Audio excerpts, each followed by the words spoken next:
I'm ready for whenever y'all are. All right, it's the top of the hour. Welcome back, everybody. In case you didn't know, you are on a Zoom meeting that's being broadcast out through Facebook.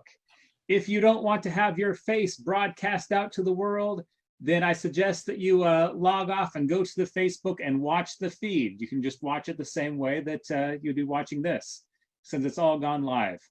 And that was in the chat a little while ago, but it's just facebook.com and then the / Urantia.Association, and hopefully you'll find it from there. Please mute yourself if you are not actively talking, so we don't have the distracting background noises. If you are talking, please do not type so we don't hear the clicky clacks. Everything that's happening in this forum is being recorded, so if you do not want to be recorded, turn off your video, and I suggest you watch the Facebook. That said, it has been a wonderful 22 hours, and we've got 2 more to go. So I think at this point, we're all pretty much used to how this is working, and it's been working so well. So thank you all.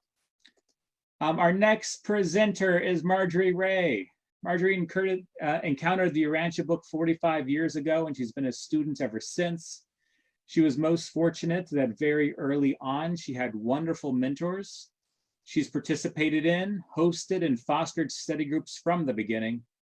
Marjorie was trained as a biochemist and spent her entire career in academic science, retiring after more than 35 years as a researcher.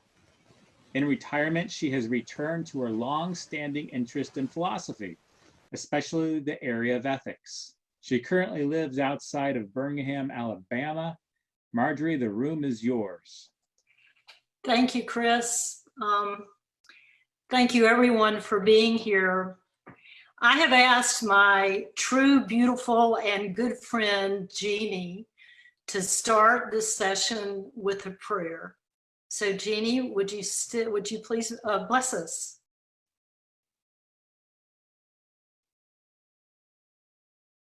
You'll have to unmute, please. Yes, please. Thank you, Marty, for inviting me to do this prayer. Please close your eyes, everyone. Breathe. Our loving Father, thank you for bringing us together to share your teachings and your love with our fellows. Dear Lord, we ask your help to live in Jesus' love every day of our life, and to love our brethren as you love us. Help us to be united in spirit and to better know how to serve and minister our fellows. Guide us in the pathway of the spiritual growth and help us to know you while we learn fully how to do your will in this life. We also pray for those who are ill and suffering. Help and guide them, give them relief, patience, hope, and peace, and guide them towards a life of health, joy, and spiritual growth. Ever lead us in the ways of eternal progress and vitalize us with your divine energy and spiritual insight. Not our will, but yours be done. Amen. Thank you, Jeannie. My pleasure. This topic is going to be about comfort, but before we get to the actual topic, I want to, we're going to have a little bit of a group experience here, or a group activity. While we're in this session, I'm going to ask you to do 2 things. Using the chat, privately select a friend that you have either been in physical contact or you have known for a long time, and send them a private message of encouragement or greeting. And then the second thing I want you to do is, in the chat, privately select a person that you have never met, you do not know, and send them also a message of greeting and encouragement. And we're not going to read these to each other or out loud or anything. But as we go through this presentation, I hope that you will understand exactly what you have been engaged in. As a recipient, you will see the private messages that have been written to you and the private messages that you are doing under the chat. So just whenever the spirit moves, please do that. During the presentation, it's going to kind of have a little bit of almost a Jeopardy feel to it, because we're going to look at some quotes, and then we're going to have, we're only going to be able to have a few people discuss. And I'm going to ask Chris, or whoever is going to be looking under who is raising their hand electronically, to call them the top 3 people that rings in, so to speak. Okay. And because if I really want to get to the end, because I have an alarm set at 10 minutes to the hour, and because I want to leave you with something that a friend sent me or gave to me yesterday that I found very meaningful. So with that, I am going to share my screen, and hopefully you're all going to be able to see it. So does everybody see it? Let me move you off to the side here. Okay, can everybody see it? Give me a thumbs up if you can. Yes. Okay, great. All right. The topic of comfort, because I think in the times that we are now living, we really need to think about comfort. And so I've chosen a few quotes and just a little information. I should warn you up front, I'm truly a scientist, so numbers mean things to me. I mean, you know, they speak to me. And so I'm probably going to give you a lot of very useless information, but this is what we kind of do as scientists at times. So first, I want to say that the word comfort can be either a verb or a noun, but in this presentation, we are actually going to use mainly the verb instead of it being like a material comfort. This is going to be to comfort, to be comforting, or to have been comforted. So that's what the comfort we're going to be discussing. Now the definition, the verb definition is to ease the grief or distress of, or to console. The verb comfort comes from the Latin word comfitore, which means strengthened greatly. To give comfort is to shore up the mood or physical state of someone else. The word comfort is found 79 times in the Urantia book. It is used as a verb or an adverb 34 times. In addition, the past tense of the verb comforted is found 15 times, and the word comforting appears 19 times. Here's our first quote. Wherefore has the Son of Man come forth from the Father to live such a life in the flesh, that he will be able to comfort and succor all those who must henceforth be called upon to endure the afflictions of Job. To remind you what the afflictions of Job actually were, they were distress, intense illness, and suffering, all of which I think that we can relate to now that our world is experiencing. But we're looked toward Michael, and he comforts us. But remember, we're supposed to be trying to be as close or live a life that reflects what we can do and be the light into the world that he wants us to be. And so right now, I'd like for you to think, or that over the past short period of time, within the last maybe week or two, if you have experienced or seen or even read something that you felt was comforting, either to you or to another person. So if you would raise your hand and maybe give us an example of something that is comforting. Okay, do we have any hands raised yet, Chris? I'm looking for digital hands. Yes, that's what we're going to need, is digital hands, I think.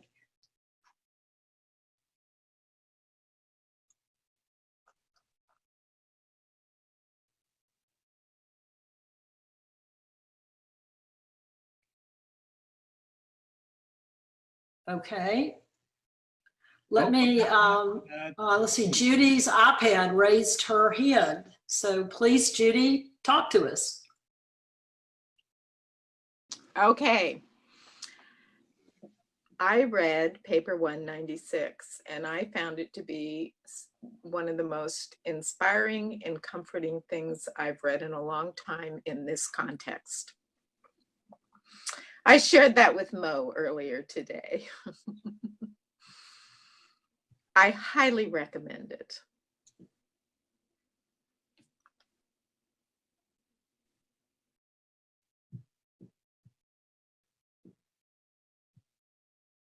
Okay, anybody else wants to tell us or make a recommendation? I believe David Henry has raised his hand. I think one of the most comforting things that I come across these days is just to meet a stranger who doesn't exhibit hostility. Just a simple smile as you pass by. That's quite comforting.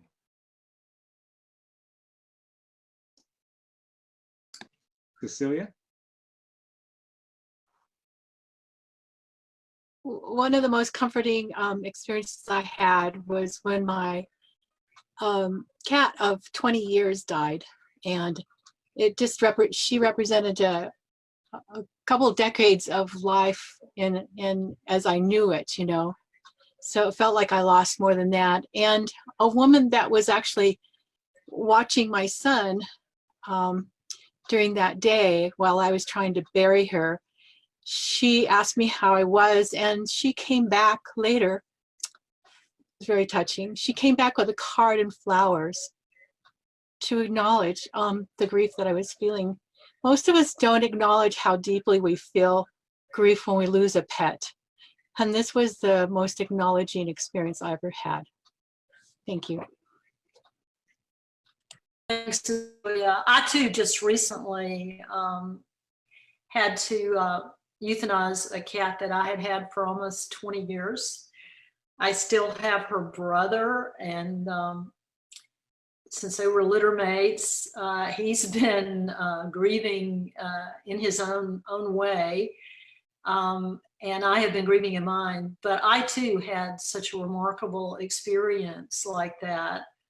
I got like 5 cards from friends that knew Maddie and sent them to me, and you know, I found that incredibly comforting.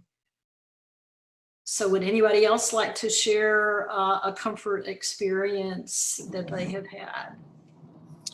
Hi, my name's Rita from Melbourne, Australia. I'm just driving, so I can't put my digital hand up, but I just wanted to say I prayed this morning just before I left the house, as I'm going out for a little while, I just said a prayer, and it was very quickened because of the situation here. I think we're probably not far from lockdown, but given the context of the situation, my prayer was very quickened, and it was a very beautiful prayer, and it was a very sincere prayer. And I opened my front door and left, very comforted by that. Thank you, Rita. That's a wonderful example. Any more? Mo has raised his hand. Please, Mo. This is going to sound pretty goofy. I got on my Peloton yesterday, and you know what a Peloton is? It's a bike, and they have classes, and there's an instructor. And the class I took, it had 55,000 people on it, but the instructor was, as she was screaming at us to ride harder, she had just done the class during this crisis.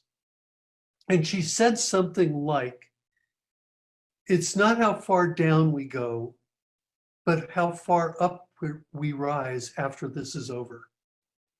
And I really took comfort in that thought. That's terrific.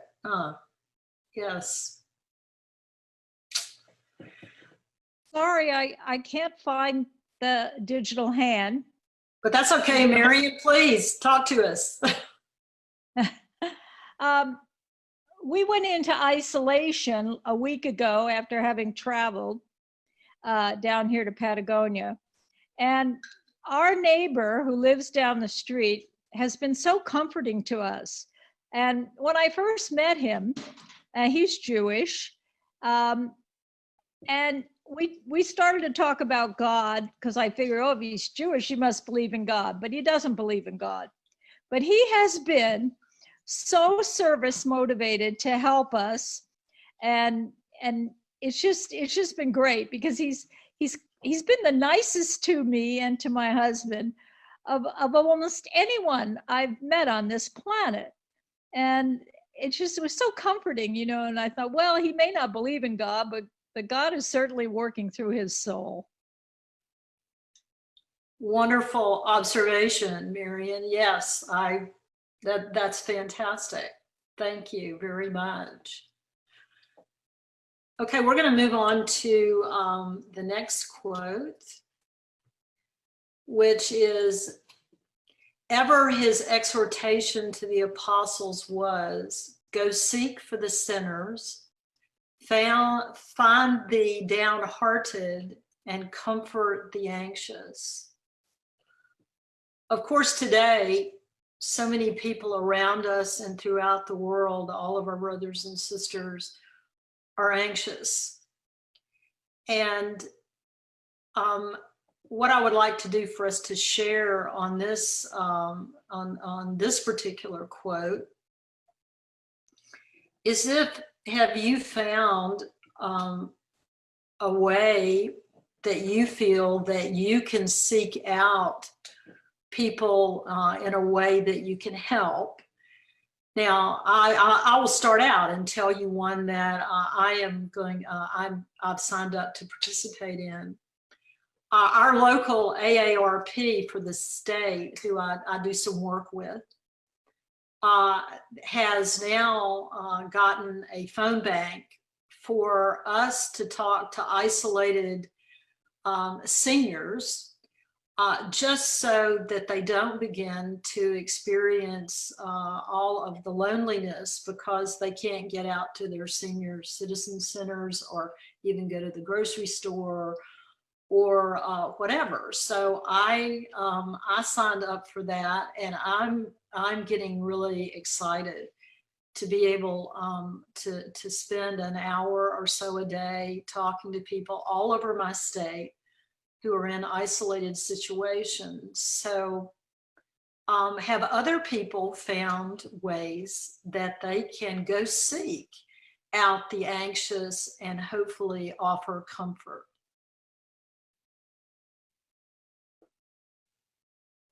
Marjorie? Yes. So I just got off a call and I apologize, but it's exactly that question. So we have a lot of elderly shut-ins and our food bank here is ready to deliver food, but we don't know who those shut-ins are. And so I'm mobilizing our interfaith and faith communities to go knocking on doors and see who's okay and who's not okay. But that's the kind of thing that I think in this moment is really required, is to mobilize systems so that there can be systemic solutions to what's really a very large issue. There are going to be people dying who are shut in, who don't have access to medical care, this or that, because nobody asked the question or knocked on the door.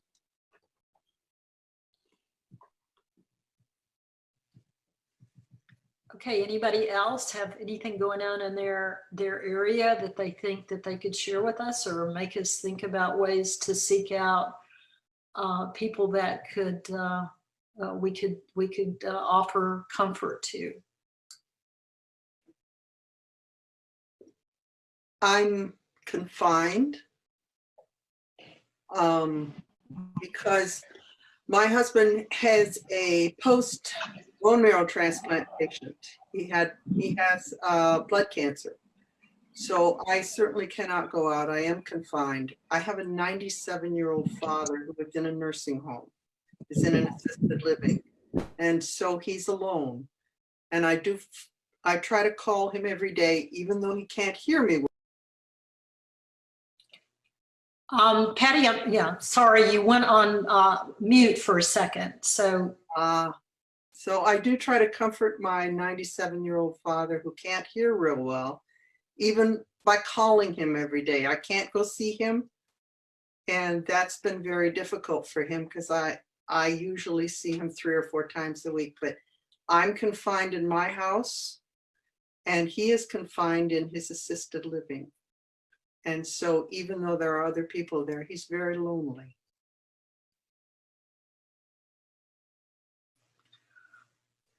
Well, Patty, we certainly can pray for both you and your dad and your husband, and I will encourage everyone else to do that. Okay, John Hales, and thank you, Patty, I appreciate it. John Hales has raised his hand, so John, would you like Thank you.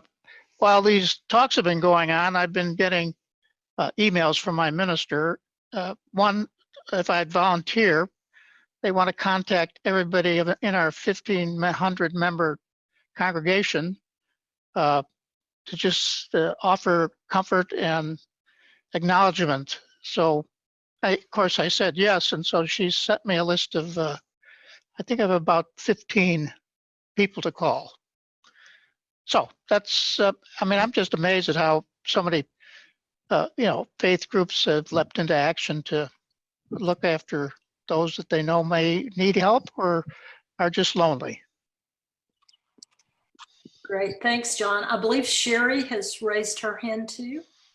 Hi, Margie. Hi, Can you hear Sherry. me? Yeah, my old roomie. Yes, I love you. I miss you. And so glad to see you.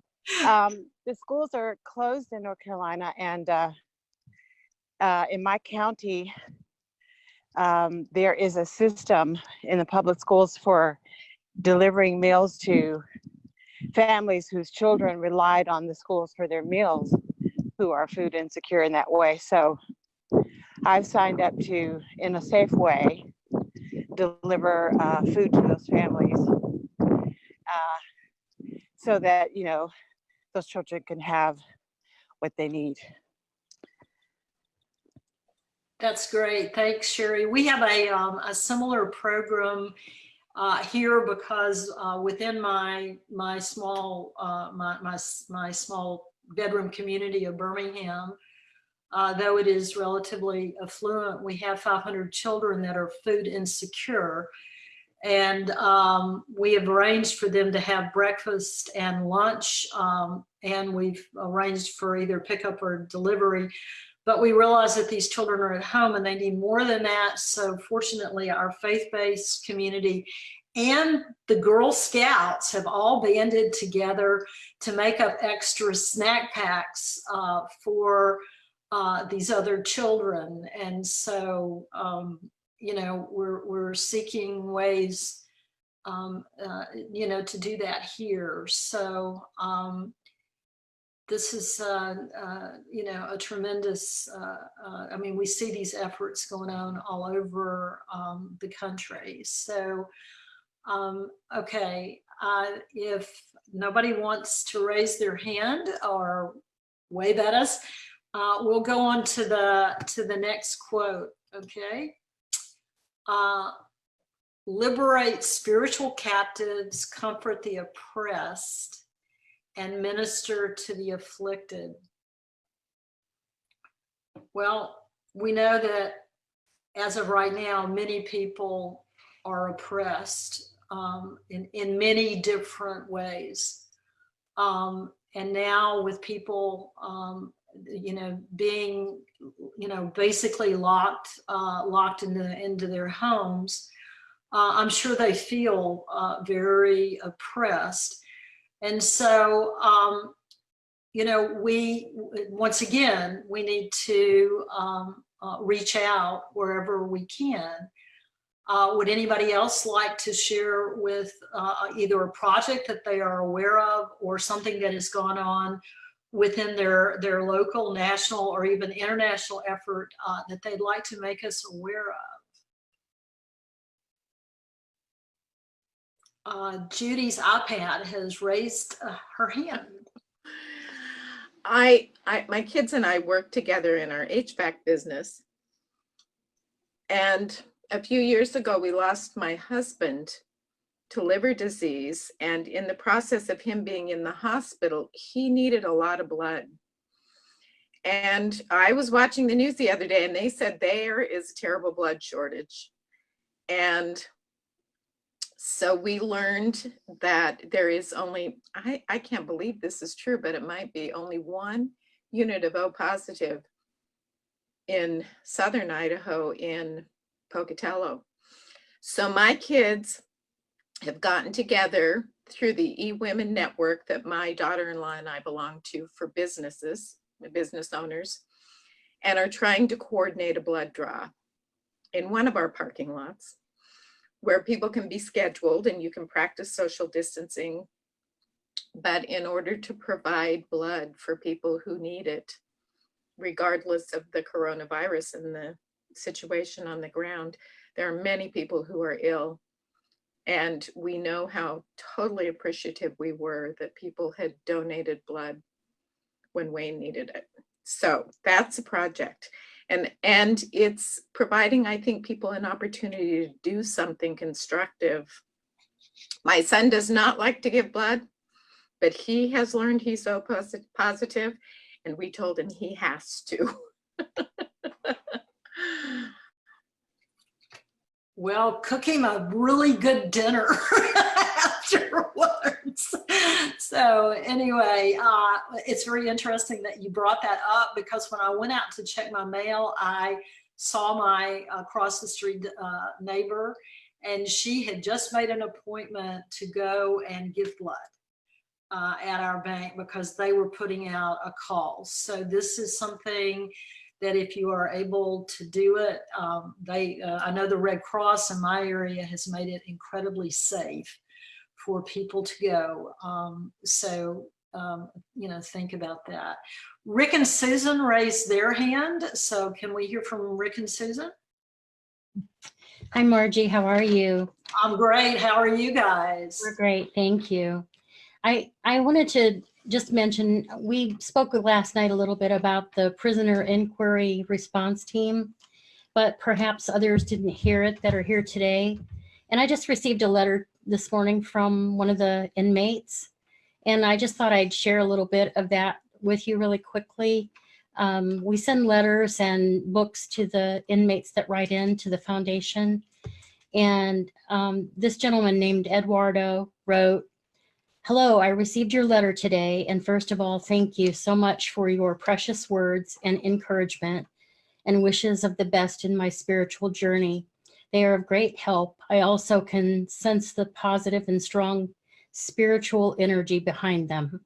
Your words in the bookmark with the beautiful quotes are the manifestation of the state of being and mind I am in at this stage of my life, and also a confirmation that I have been initiated into a most elevated type of knowledge in the world. Thank you for sending me the Urantia book. I've been waiting patiently since the first time it crossed my path. I'm excited now that I know it's coming. The other day I was just thinking on it.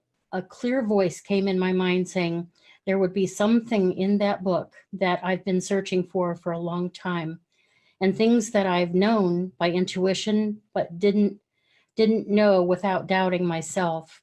And then he writes on a little bit more, but on the back, he said, March 9th was my 29th birthday. So I'm going to take the Urantia book as my birthday gift and praise to the Supreme Being. Wow.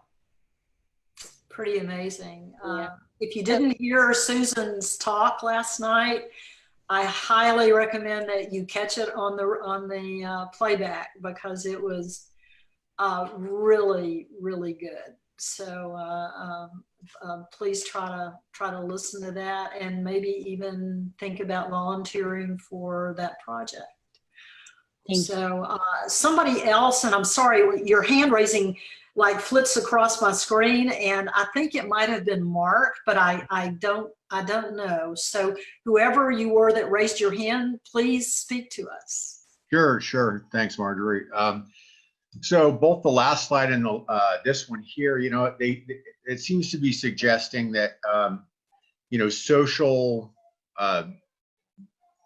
service is really good and important. And this seems to be striking a little deeper and saying, you know, liberate the spiritual captives, and sort of, I'm reaching out to those who are sort of, you know, oppressed, you know, spiritually. You know, it makes me think of this thing that me and another guy do on Wednesday night. And, you know, we go into this halfway house, and this halfway house is full of, you know, there's actually a collection of 5 different ones. So there's like 50 men, and they're all in, you know, coming out of prison or coming off the streets, homelessness, all of these kinds of things. And, you know, we spend time with them when we talk to them, and, you know, we kind of do a little teaching session with them. And what we find is that what really seems to be driving so much of the conduct is this sense of desperation that's created by the feeling of being isolated in the universe. And, you know, when you, it truly is powerful when to see somebody grab onto this idea that God is their father, and that when they exercise faith in that reality, that their life will change, that it'll transform, that it'll change for the better. And honestly, like, we call it the greatest show on earth. Going on Wednesday night is probably the best. It's my favorite thing that I do, you know. And we call it the greatest show on earth. And the reason we call it the greatest show on earth is because, like, I have a front row seat to watching people go from like homeless to like buying a house, going from jobless to like being a manager, going from, you know, can't maintain a relationship to happily married. And it's a really, really beautiful and powerful thing to watch. And it all starts with that concept of, you know, I'm a son of God, I'm a child of God, that God is my spiritual father, and that if I have faith in that, and if I have faith in the will of God and follow that, that things will be good and things can turn around, and that there's hope. And so I just kind of wanted to share that. That experience has really been probably one of the more meaningful things I've ever done. Thanks. Thanks, Mark. It's truly a privilege when we are allowed to see lives transform. It is something that we should be very grateful for, to just be able to be witness to that in other people's, you know, in people's lives. So thank you, Mark. That was, and I would love to see the greatest show on earth. That would be wonderful. So let's move on to another quote. You may ask me any question that arises in your heart, and we will comfort and console each other. So looking at this quote, what I wanted to kind of get across is that, you know, comfort and consolation is not always a one-way street. It can very much be two people. And I was very struck earlier today, particularly when there's Bobby and Steve. Well, I don't know. Bobby and Steve. I don't know. Hi, Bobby and Steve. Yay. That's great.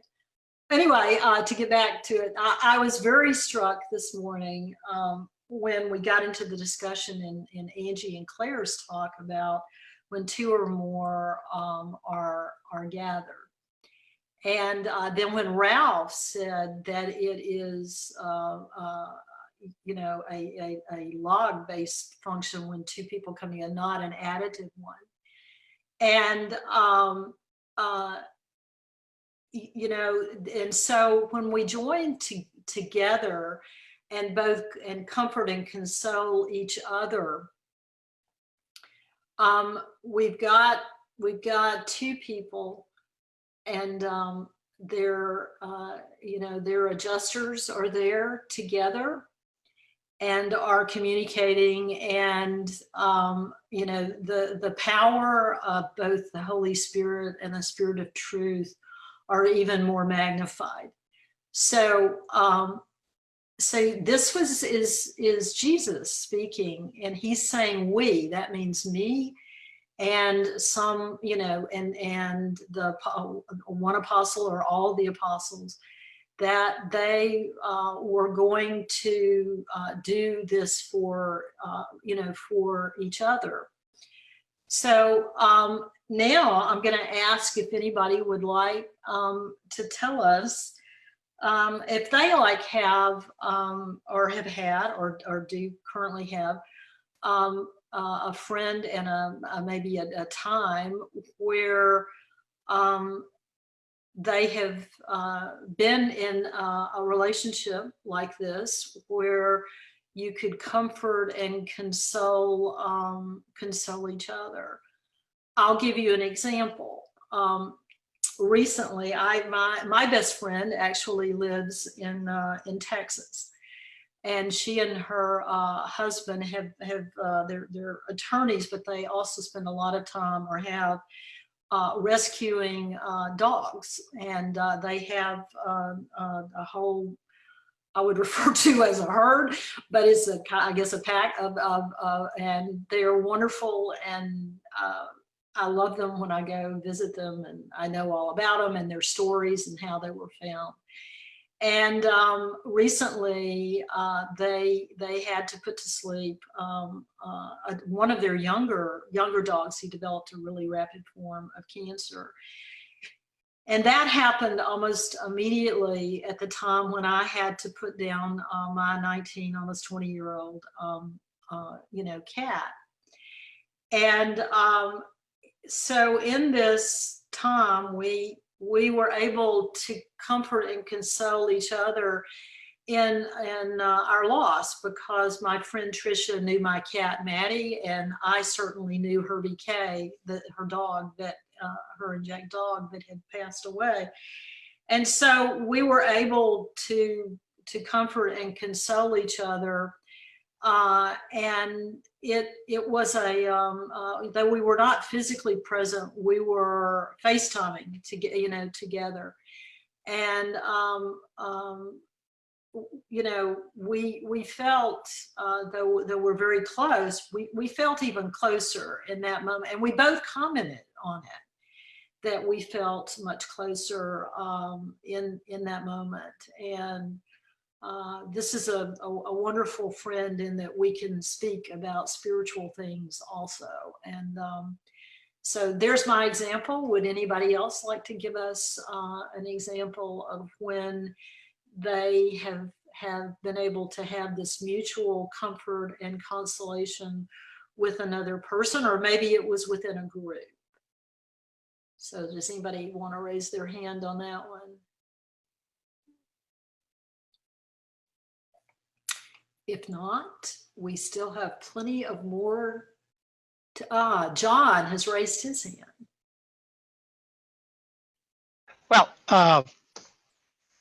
I've become a Stephen minister at my church. I don't know if you are familiar with that program, but it started in the 70s, where a minister in St. Louis realized he could not possibly serve his congregation on a personal level. So he developed this program for lay people to establish a one-on-one relationship with a parishioner, women with women, men with men.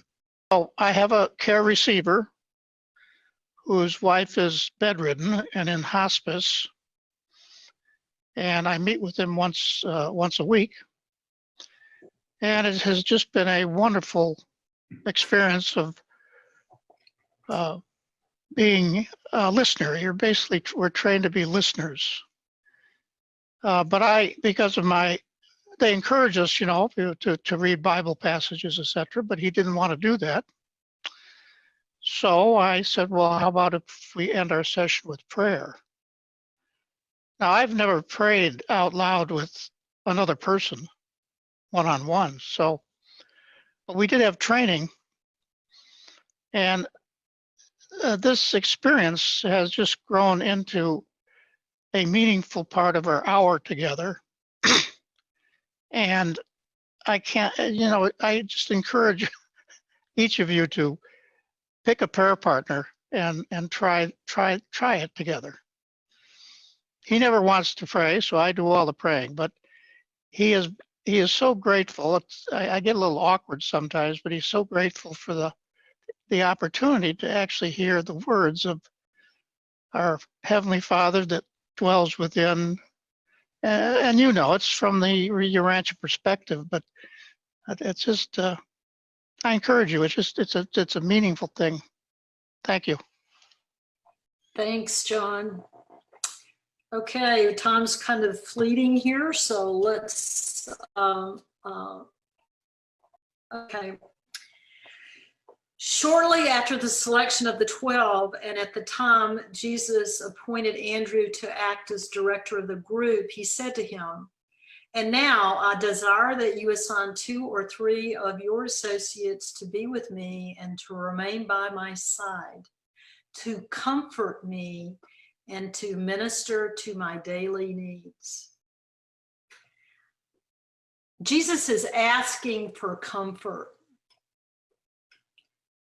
We should feel not weak to ask for comfort when we need it.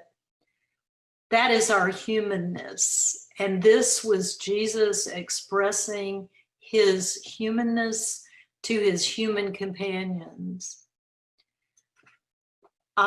So I will tell you what I asked for comfort today. I asked Jeannie to pray at the beginning of this session.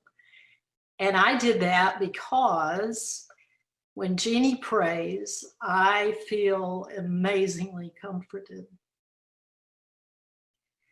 So I guess I'm trying to encourage you to not be always the strong one.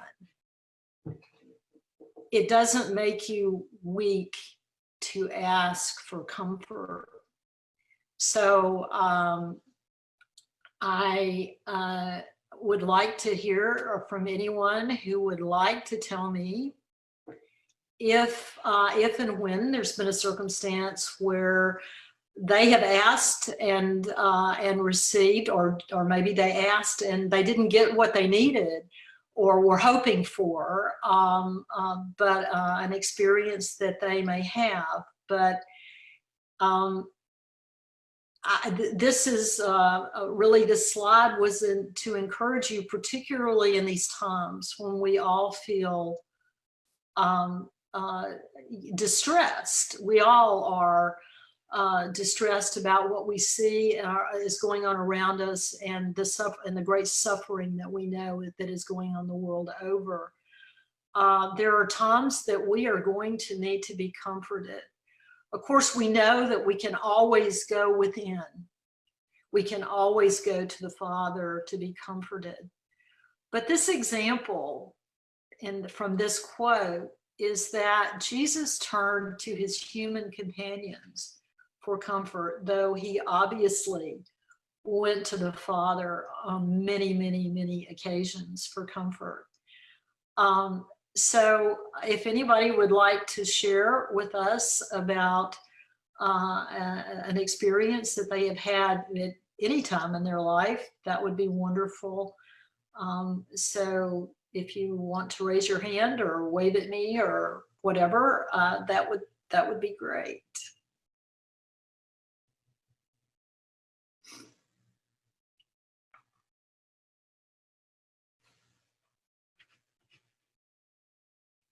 Okay, we can move on. I'm trying to watch the. Oh, wait a minute. Cecilia has raised her hand. Please, Cecilia.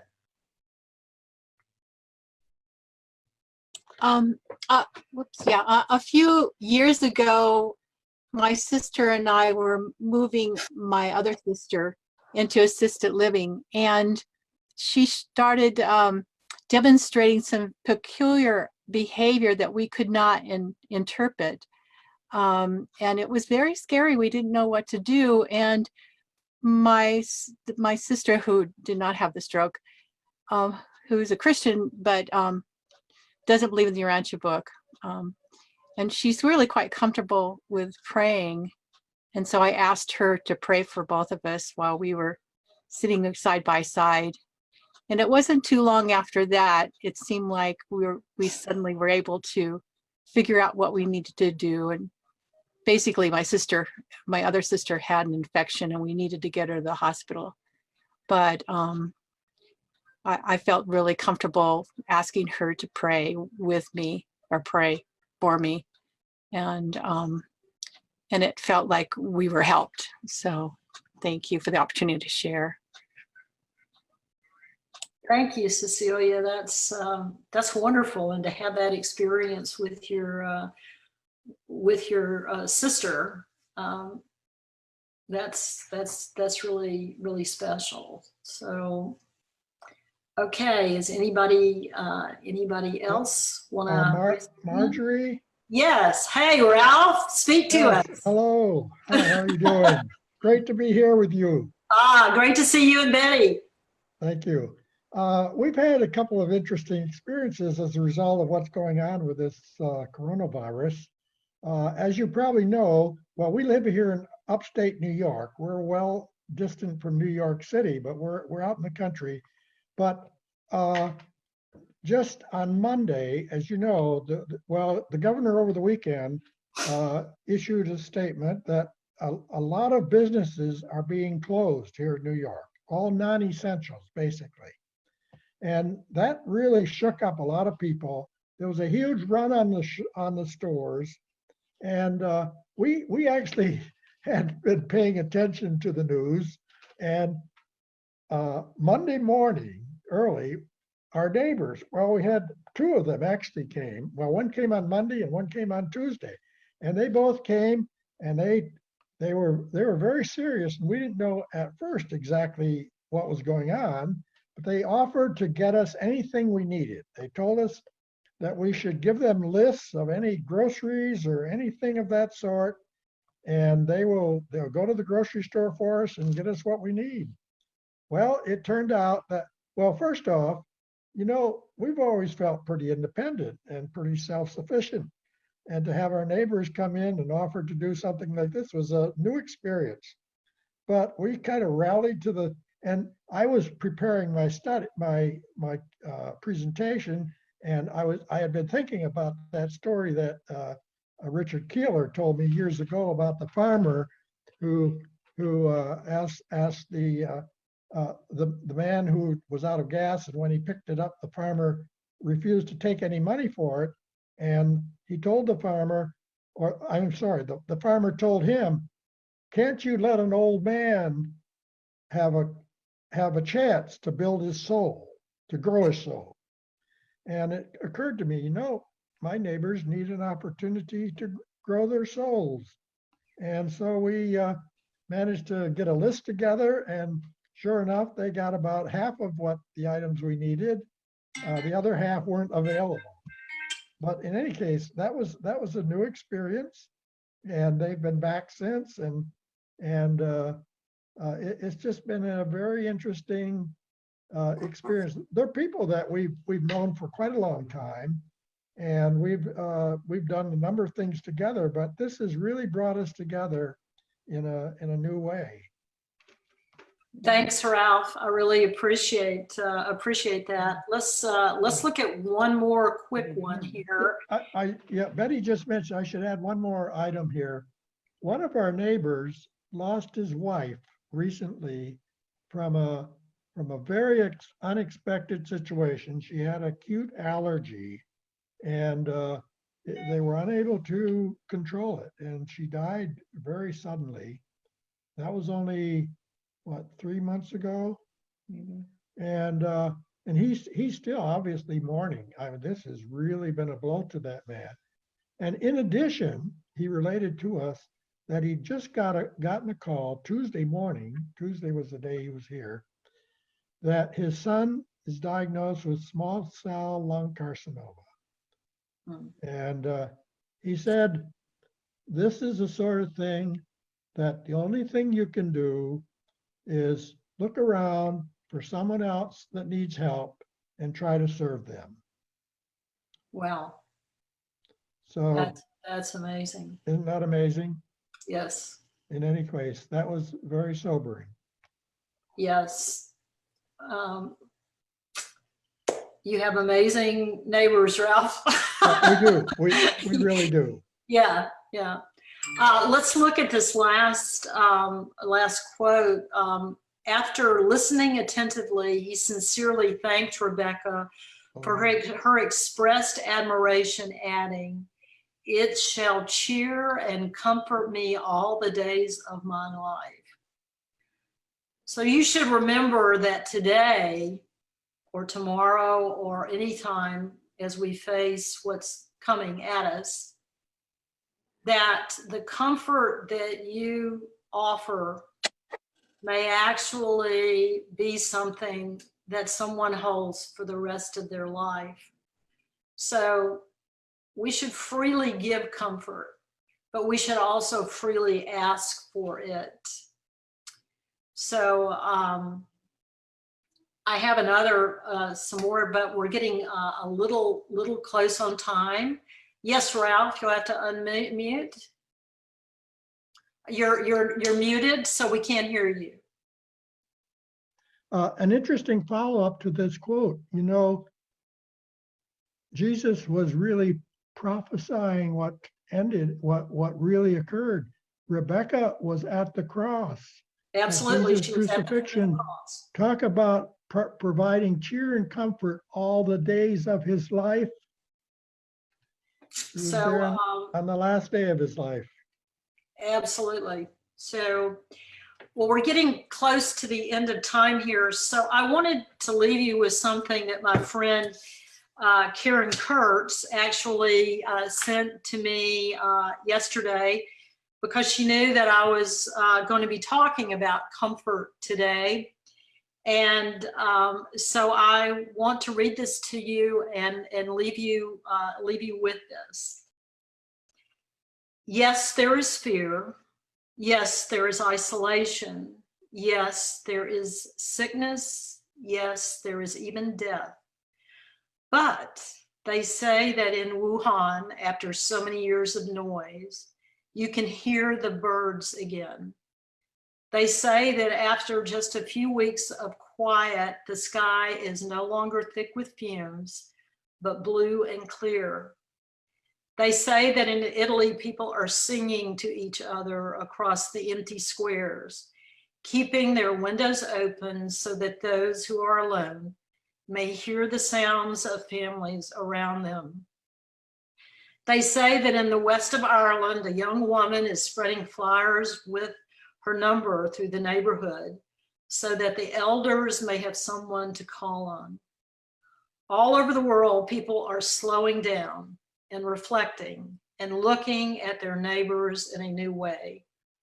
All over the world, people are waking up to the reality of how big we really are, to our interconnectedness, and to how little control we really have. Waking up to what really matters, to the power of prayer, meditation, kindness, caring, and love. So we pray and remember that while there is fear, there does not have to be hate. Yes, there's isolation, but there does not have to be loneliness. Yes, there is sickness, but there does not have to be disease of the soul. And yes, there is pain, suffering, and death, but there can always be a rebirth of community, peace, harmony, and love. Wake to the choices you make as to how to live today and now. Breathe, listen, pay attention. The birds are singing, the sky is clearing. And love always encompasses us. Open the windows of your soul, and though you may not be able to touch across the empty square, sing and give thanks for your life and all you have. That was from Thich Nhat Hanh. That is beautiful. Thank you, Marge. Wonderful, Marjorie. Thank you all. Thank you, Marjorie, for your great presentation. This is your 5-minute break. Go take some time, stretch, and in 5 minutes we will restart.